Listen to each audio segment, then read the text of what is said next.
नमस्कार, मैं Anil Verma, lecturer electrical department, government polytechnic college Pali. आज हम बात करेंगे रूट लोकस टेक्निक की।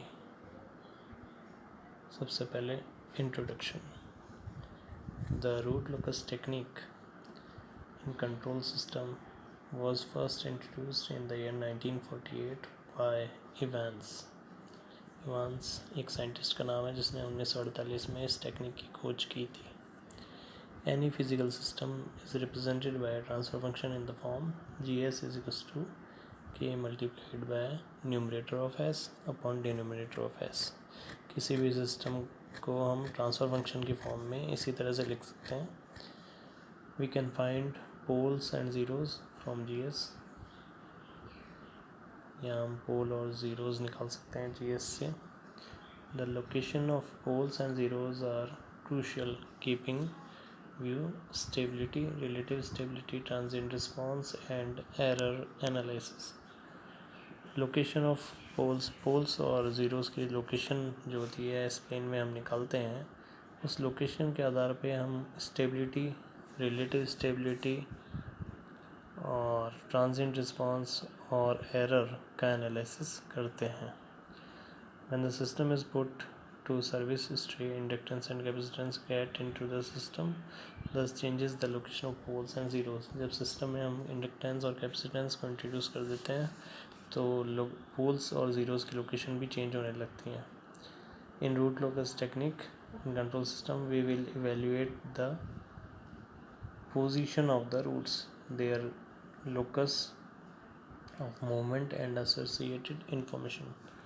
हम रूट लोकस टेक्निक में ये देखते हैं कि हम रूट्स की पोजीशन कैसे इवेल्युएट कर सकते हैं, कैसे उनको बता सकते हैं और लोकस की मूवमेंट क्या रहेगी, यानी रूट्स किस तरह से मूवमेंट करते हैं, ओवरऑल पाथ उनका और उससे रिलेटेड इन्फॉर्मेशन हम पता कर सकते हैं। यानी जो ड्रॉबैक्स थे राउथ-हर्टविट्ज़ क्राइटेरियन, राउथ स्टेबिलिटी क्राइटेरियन के, वो ड्रॉबैक्स और लिमिटेशंस यहाँ रूट लोकस टेक्निक की सहायता से ख़त्म हो जाते हैं। अब हम ये भी देख सकते हैं, इसके कुछ एडवांटेजेस के ऊपर गौर कर लेते हैं। एडवांटेजेस हैं जैसे root locus technique control system में इसको इम्प्लीमेंट करना बहुत आसान है। इस रूट लोकस से हम प्रेडिक्ट कर सकते हैं परफॉर्मेंस पूरे सिस्टम की, और root locus provides the better way to indicate the parameters। इससे हम ये एक बहुत ही सरल साधन है पैरामीटर्स को बताने का।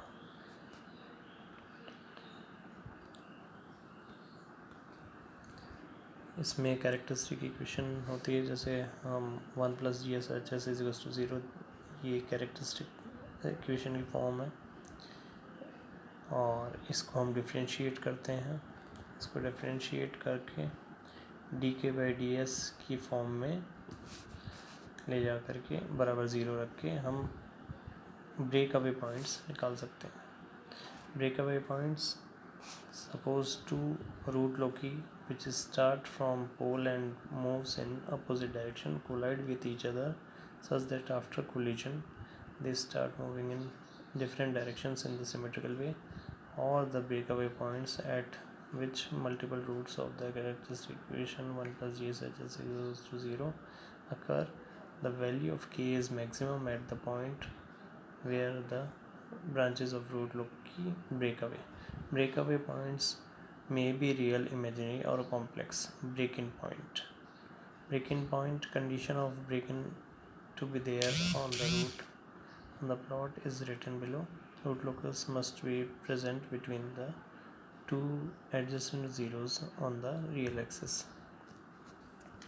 Breakaway और break-in point root locus में हम निकालते हैं।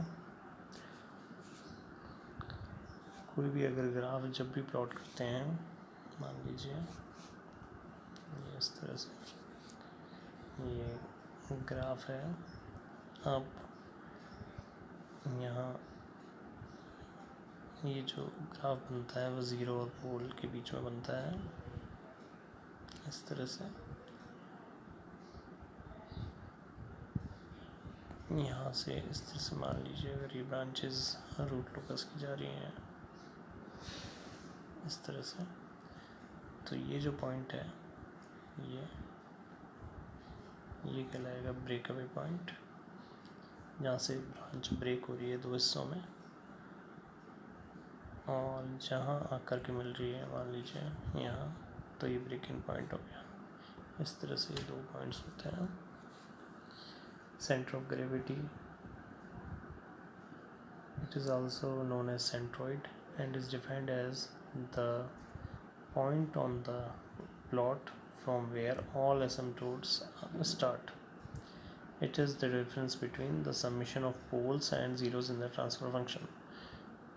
यानी आप देख सकते हैं ये जो ये फॉर्मूला है sigma A is equals to sum of real parts of poles minus sum of real parts of zeros upon number of poles n minus number of poles number of zeros m।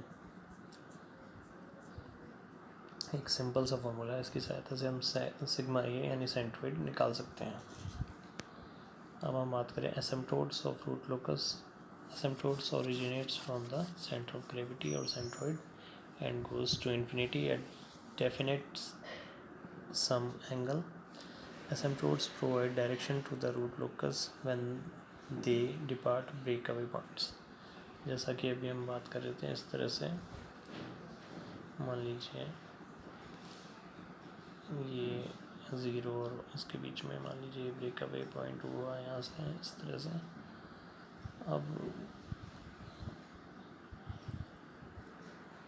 ये मान लीजिए इस तरह से अगर ये branches जा रही हैं,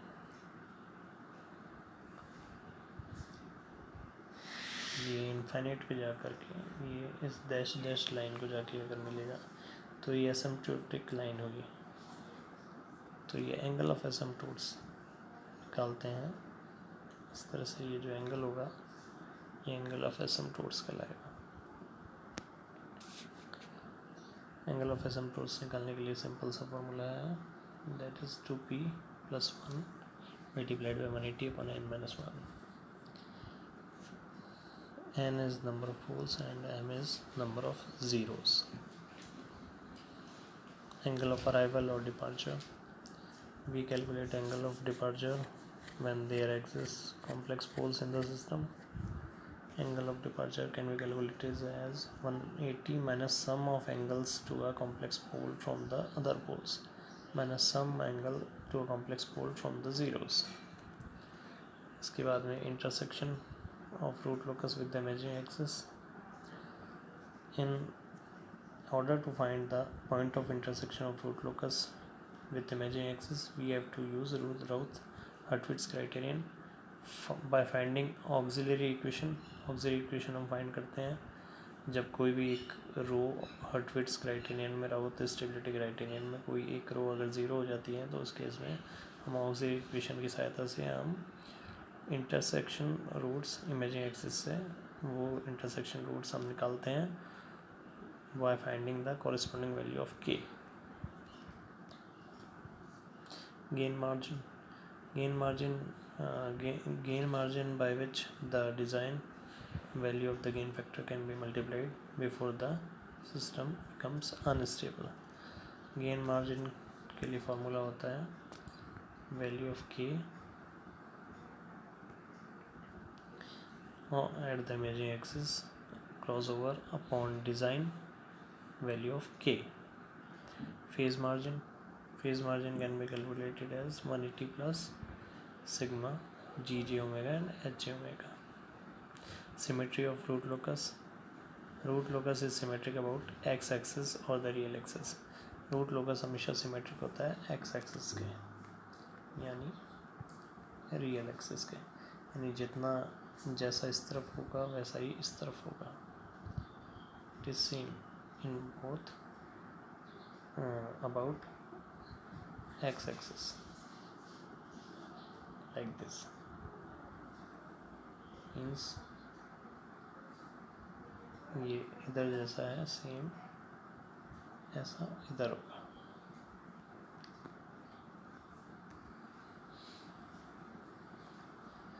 इसके बाद में हम k की वैल्यू कैसे डिटरमाइन करते हैं रूट लोकस में, और रूट लोकस को ड्रॉ करने के क्या क्या रूल्स हैं उनको डिटेल में हम नेक्स्ट क्लास में पढ़ेंगे। ये अभी हमने इंट्रोडक्शन देखा रूट लोकस का, रूट लोकस क्या होता है, उसमें कौन कौन सी टर्म्स काम में आती हैं, उसको डिटेल में हम नेक्स्ट लेक्चर में देखेंगे। Thank you.